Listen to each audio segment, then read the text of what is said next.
Ladies and gentlemen, thank you for tuning in. This is your host, Pran CEO here at Gen Z Marketing. Today, we'll be talking about digital marketing in Canada. So this buzzword has been thrown around in the media a lot recently. What exactly does it entail?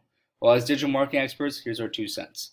Like the name suggests, is basically marketing done over the internet, using tools like social media, search engines like Google, or other channels to market.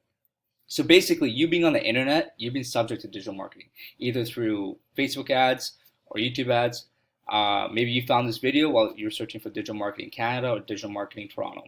While searching for these keywords, you face 3 variations of digital marketing: SEO, also known as search engine optimization; PPC, also known as Google Adwords or Adwords; or the very unpopular banner ads, also known as display ads.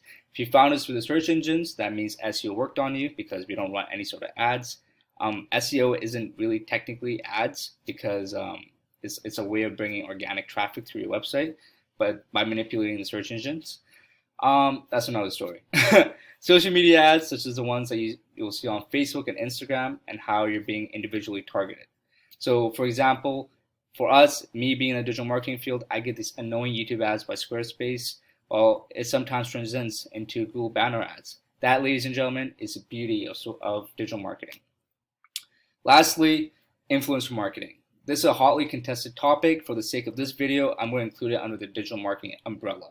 Basically, influencers build audiences through the various social media channels such as TikTok, YouTube, Facebook, Instagram, while they're getting paid per post or per story, or given an affiliate link where they earn commission. Hope you found this video interesting. Cheers. Have a good day.